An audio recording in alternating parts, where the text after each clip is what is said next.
Well, this morning, we're going to continue our series talking about how do we make room to breathe in our lives. So we're thankful for each one of you that is joining us here today, whether you're watching online or whether you're hanging out with us in Elmira and watching a video there. Thank you so much for making us a part of your day. Today, we're going to talk about something that we all need, but maybe we don't always know that we need, right? There's certain places in life, I think certain times during this series, we were able to say, yeah, right, we need that. When we talked about finances last week, I don't know that there was anyone here that was like, no, I don't need help with that. Everything's great. Don't ever want that. Nope, totally fine, right? When we talk about home life and relationships at home, I think most of us were pretty honest that there's some places that can be tweaked. We need some help there.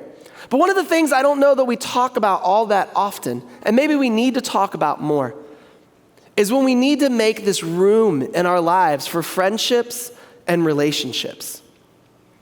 When I study and sort of get ready for a sermon, one of the things I like to do is go online and just see what other preachers, what other pastors have said about or preached about that topic.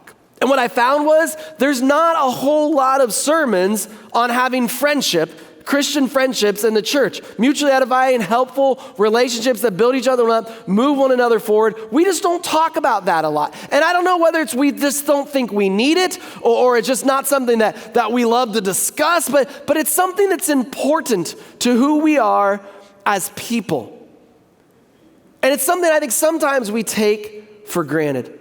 When I was in college, when I first got to college, I took relationships and friendships for granted because you're sort of forced, right? You get there, if you've been to school, you get in, like you got a room with a couple people, maybe 2, maybe 3. In my case, I had a suite, so there were 8 guys in this room, right? And you either had to learn to be friends or move out, right? Those were your options. You figure it out. And then that first week of school, at least for us, I remember telling my parents, it feels a little like church camp. You're there and they're playing games and really, you just sort of hang out with one another. You play games and you eat. I remember calling my mom and being like, this is awesome. I'm going to love college.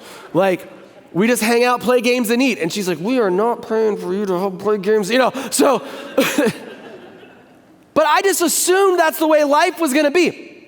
Right, and when you're there, you're together, and then you go eat with the same group of people, and you go to class together. In my case, we went to chapel together. We went out together. You're just always in this room. You're always in this group of people. So you're sort of forced into these intentional, formative relationships. And I thought that was what life was going to be for the rest of my life. And then I graduated, and I went out into the world, and people don't want to be my friend, and I didn't understand. I didn't get it.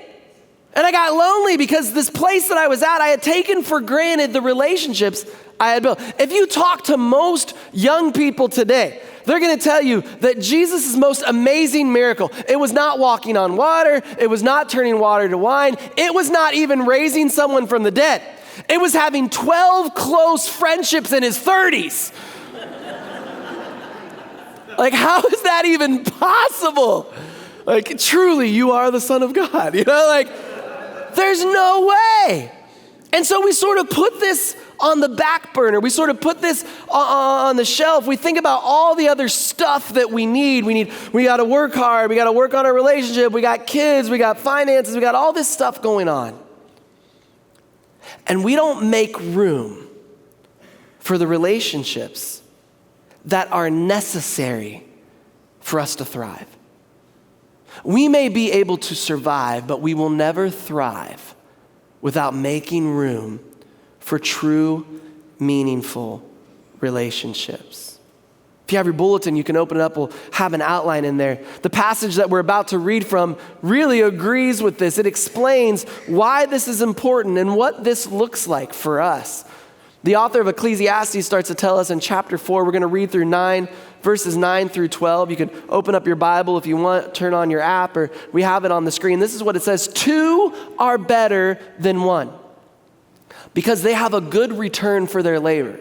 If either one of them falls down, one can help the other up, but pity anyone who falls and has no one to help them up. Also, if 2 lie down together, they will keep warm. But how can one keep warm together? Although one may be overpowered, 2 can defend themselves. A cord of 3 strands is not easily broken. So he says, look, we work better together. We need us. And if we don't intentionally create spaces and places where we can do this, it's really easy to set this to the side. It's really easy to not understand how important it is to have these sort of friendships and relationships in our lives. And then the more we move it aside, the more we move back, the faster our pace is, and then something happens, right? Something happens to all of us. At some point in our life, we will fall. And maybe one of the reasons we don't get relationships is because we're scared of falling in front of other people. Because let's just be honest, we're all friends here, right, in second service. I'll admit this to you today, all right? My name is Aaron. I am your friend. I have a confession. I enjoy watching people fall down. It was built into me at a young age. How many of you guys, raise your hand if you watched America's Funniest Home Videos at some point in your life? Yeah. All right, yeah. You know what I'm talking about, right? There's just something funny about watching somebody fall. Like, it just, not, in a spiritual sense. That's really sad. But, just physically falling. And not so bad that, they're hurt forever. Just a little bit. Right then. Right? It's just funny, man. I don't know. I remember Cher and I, we watched Wipeout. You ever watch Wipeout? It's these guys are running around and things are hitting them and they're just flipping and dying left and right, And I remember the first time I watched it, I'm crying. I'm laughing so hard. And I think that's when Cher really realized she may have made a mistake. She's like, there's something wrong with my husband. This is not a good thing. And you watch somebody fall, and when there's nothing there, what do? They always grab for something, right? These guys get knocked off a ledge 30 feet in the air of the water. The whole way down, they're grabbing. There's some magical cord they're gonna grab, right? When there's no one there, when you fall, it may be less humiliating, but it's more problematic. Because when we fall down, we should have the types of relationships, have people in our lives that can bring us back up. That's one of the things the church is about, that we walk together so closely and so lovingly that when one of us falls, there is always someone there to pick them up and not to chastise them, but to help them move in the right direction. And a lot of times we don't have the types of relationships where that can happen. We don't have the types of relationships that are built around this mutual trust, this mutual understanding of, listen, I want to help you. I want to make sure that if you fall, I'm there to catch you. Or if I can't catch you, that I can help you get back up and we can move along together. And we have to create places and spaces and times intentionally to grow these sort of relationships because they don't just always come naturally to us. We need the types of relationships in our lives that help us understand when and how we need to fight. That's what the pastor says. Now, there's some of us here today, we're just natural born fighters, right? We wake up looking for a fight, right? We want a cause. We've got the fight in us. We're just looking for a cause to do it with, right? This was my college kids when I was in college. They woke up every morning trying to figure out, what can we fight about on Facebook today? What cause needs me to hashtag it today, right? And they just, and I'll be honest, I'm a fighter. When I see injustice, when I see things, man, I want to go after it. I thrive in conflict. Now, there's other personality types that are not that, right? They're the peaceful people, right? They're the people pleasers. They don't like conflict. They don't want to deal with the fighting or as I said last week, the discussing that we have with one another. Let's be honest. How many of you here today are conflict avoiding people pleasers? It's okay. Okay. I love this because it's slowly up. Are we going to fight about it? Because I don't want to. Not about that. And you can tell the ones that are really people pleasers because the moment I said it, they're like, he's telling me to raise my hand. I can tell. Yeah, I'm just going to do it. I'm just going to do it. There's some of us that I need people in my life that when I'm ready to go out and fall on my sword and just start fighting for something, they come to me and they always start the same way. And I know, as soon as they say it this way, I know they're going to disagree with me and then I'm ready to fight with them, right? They go, Aaron, I understand what you're saying. And I'm just like, oh, don't start with that. They say, Aaron, I understand what you're saying, but maybe you can think of this from a different angle, or maybe you can understand that. And basically what they're telling me is this is not a fight worth fighting. Rein it in. Hey, here's a little TV bonus. You ready? If you spend all of your energy fighting the little fights, you won't have anything left when the big and meaningful fights come along. You just won't. If you want to fight about everything all the time, you won't have anything left when there's something worth fighting for. But we don't naturally know that. We have to have people in our life that say, look, rein it in, Duvall. Don't say something stupid. This isn't the time. And then there's some of us, right? The conflict avoiders, the people pleasers, the ones that you don't want to use the energy or to get in there and fight. You need someone in your life that says, man, wake up. It's time to fight. Dude, your marriage is falling apart. Dude, your kids are running out. Something's going wrong. Your business, you're falling apart. You need to get back in the battle, man. Don't go out without throwing your last. Don't leave anything left in the tank. And there are people in our lives that we have to love and that we have to trust that they love us, that can speak that truth in our life. Aaron, you're fighting too much. Rein it in. Aaron, wake up. This is something worth fighting for. And if we don't have those people, we don't always know the difference on our own. And we have to have these mutually building, mutually edifying relationships. And I think that's the problem, because I think sometimes we just sort of look cavalier at our relationships. And we've been around people. We've been around people where they're just sort of these one-sided half friendships. I call them soul suckers, right? When they're gonna take and they're gonna take and we give, and there's no mutually beneficial. And we just sort of sometimes, because of that look at relationships as, it reminds me of I was flying one time, and do you guys ever fly in the exit row? Do you like the exit row? Fans of the exit row? Right, that's like first class for those of us that will never fly first class, right? You know, you got that extra 4 inches. And I'm not huge, but I'm a taller guy, and they don't make airplanes for taller people, right? And so that little extra space is like, oh man, I just feel like I'm in heaven. And you're there, and you got your plugged in your phone, you got your earphones in, you're watching a movie or you're listening, right? And this lady or guy comes by and taps you. And you just think, oh yeah, sure. And this is what they ask, right? In essence, this is what they ask. If we go down, are you willing to sacrifice your life to help others? Like if we're burning to the ground, will you stay on the plane for them? And we're all like, yeah, sure. Yeah, no problem. 4 extra inches, baby. Yeah, I'm in. Like, think about that for a moment. We just sort of, yeah. Like if we were honest, if that person honestly was asking that question and we were honestly thinking about it, we'd be like, I'll wear a glow-in-the-dark shirt and they can watch me run out. Does that work, ma'am? I got to sit in front of the most honest man in the world. You don't always have this. I got to sit in front of the single most honest man in the world on a flight.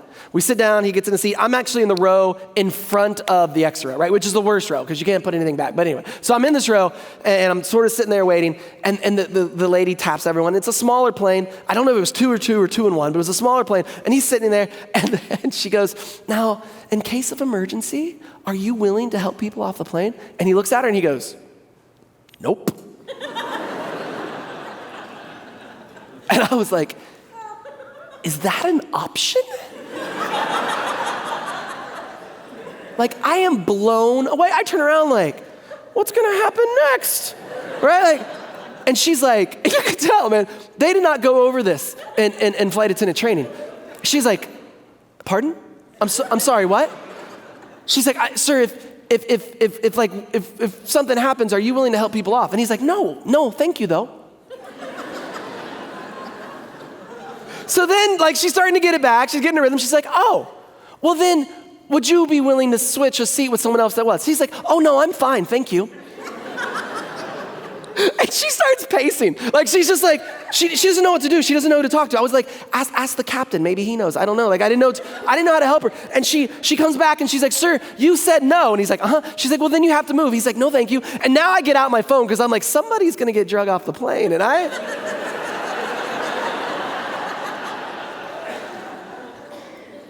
want that on my YouTube channel, you know? Like, I'm just like, it's getting down, you know? I'm just, and finally, like, she goes and she gets another attendant, and they come and they talk to him, and they're like, I'm like, we're never gonna get home, you know? And so finally, she takes him, and he finally is like begrudgingly gets up and switches seats, and someone else takes that one, and everything was fine. But I think sometimes that's the way we think about relationships, right? We just sort of cavalierly say, oh yeah, sure. But then when the tough stuff comes, we don't wanna deal with it.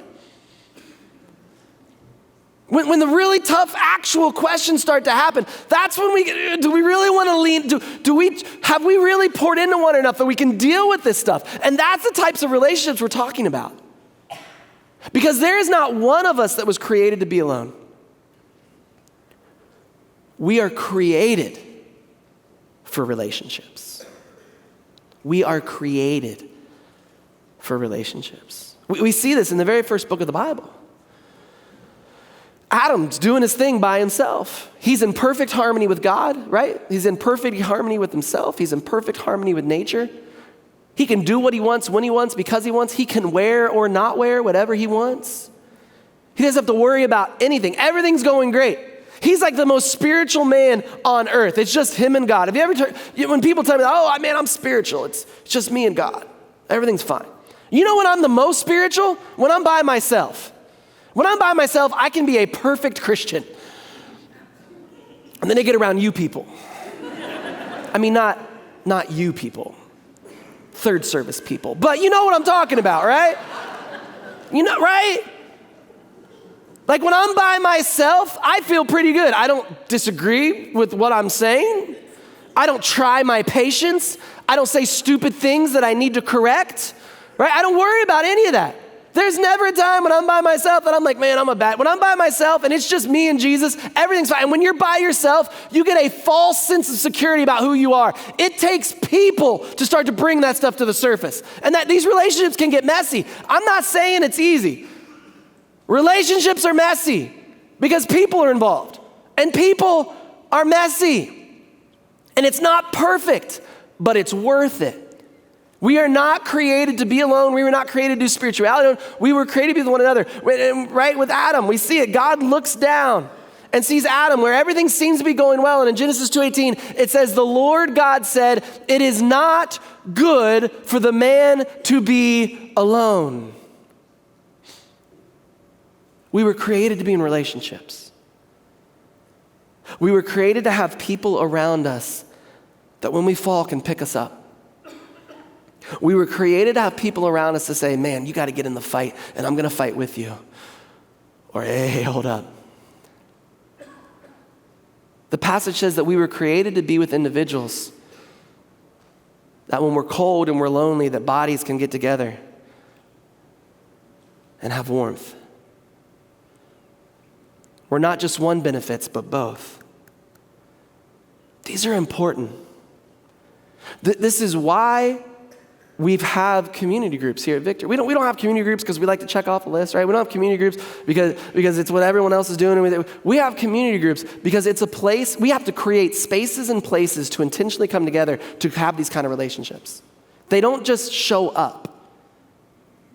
We have to come together with one another and start to be with one another and start to learn from one another and start to do this journey with one another so that when something happens, whether it's a victory or a valley, we have people around us that can help.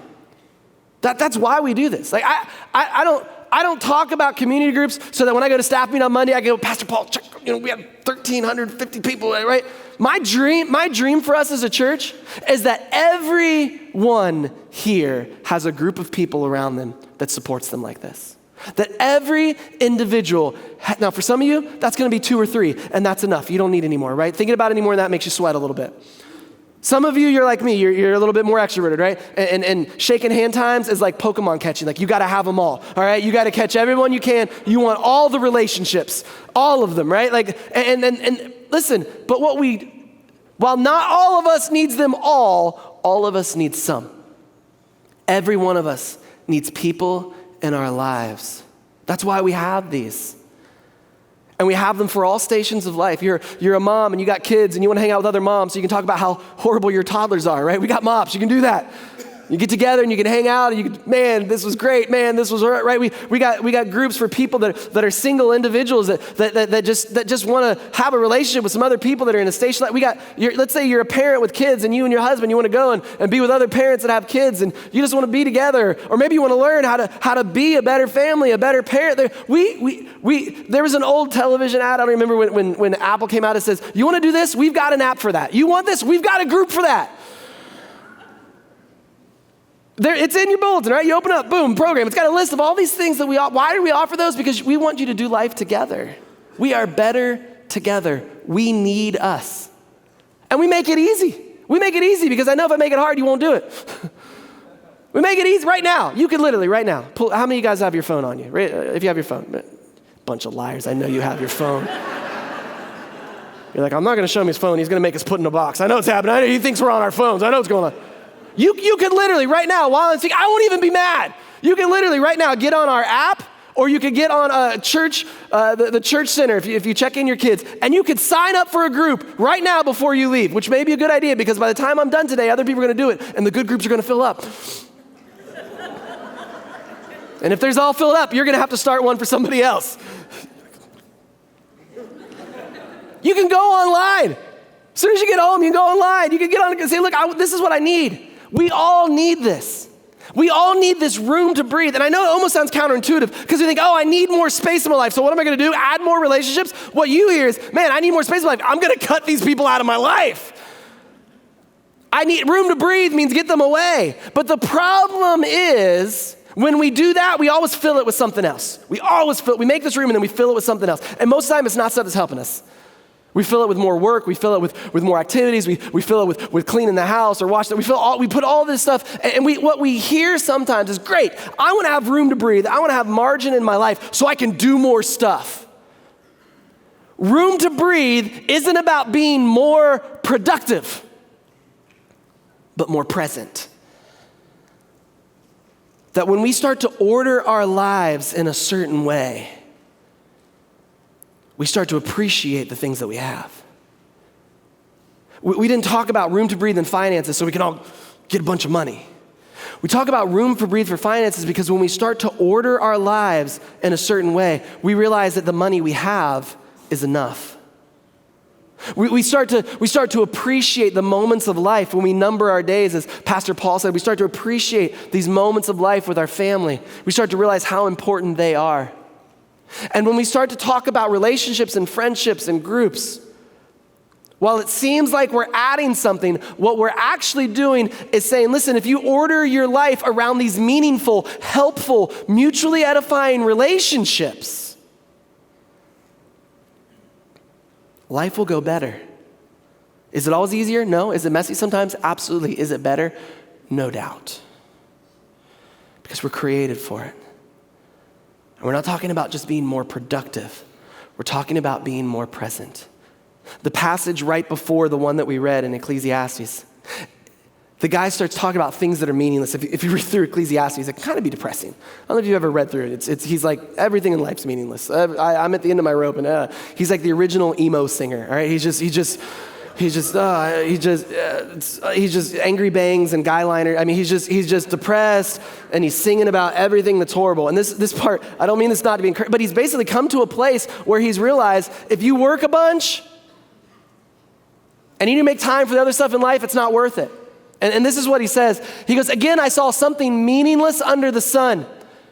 There was a man all alone. He had neither son nor brother. There was no end to his toil. There was no end to his work. He kept working. He kept going after that brass ring, the stuff that they said he was supposed to get. Yet his eyes were not content with his wealth. He just wanted more, and he wanted more, and he wanted more. And then he comes to a place that says, for who am I working? For who am I toiling? And why am I depriving myself of enjoyment?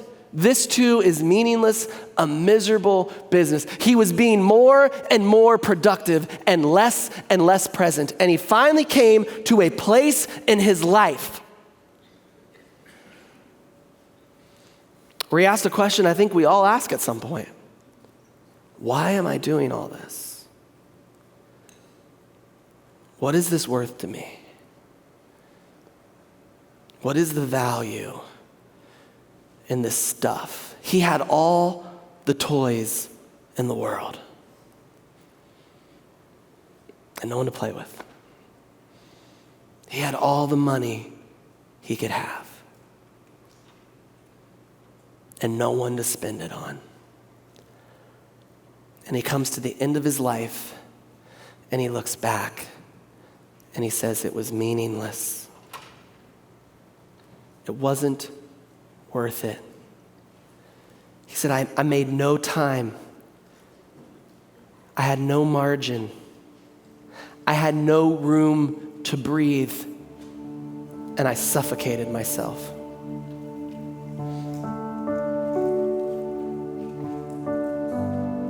You ever felt like that? Maybe financially? You keep working harder to try to pay those things off, and it's just,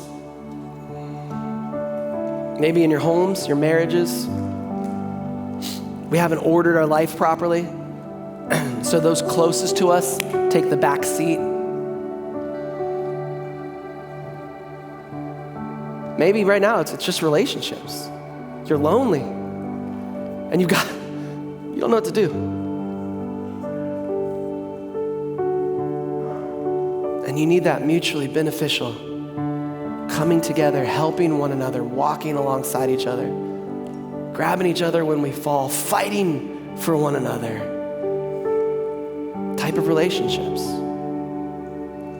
Those take time. Those take some investment and some work. We have to create and make room for those types of things. But those are the types of things that we will look back on and say it was worth it because it kept my marriage together. It was worth it because I had friends that have been with me forever that have helped me through stuff that I never imagined I'd go through. There are some of us in here today that we need to make room so we can have some room to breathe. I'm gonna ask you guys to stand with me this morning. We're gonna close out today with Victory Circle, our prayer time, the time that we with one another come together and just lift one another up. There may be some of you here throughout these weeks as we've talked about this stuff, it's done something to you. We talked about the home life and the marriage and we talked about the things that go on there and it's affected you because you realize that you don't have the room to breathe there and you're stressed out and you're run ragged. Maybe it's the financial piece. You don't know what to do with your money because you don't even have it. You don't know. Maybe today it's the relationship side, and maybe it's none of that. Maybe you just came here today looking for hope, and that the world has been short supply of that for you. And you just want to come down and pray to the giver of hope, to the giver of peace, to the giver of joy. And here's what I know about Victory. I love this about us. When you come and pray, you never pray alone because we need us. And if you come down and you seek after God today, there's gonna be someone come beside you, and most often someone's that wanna help you lift your desire, your need, your heart to God. If some of that resonated with you here today, why don't you come and seek him out? Have others come and pray around you as we sing. Would you come seek him?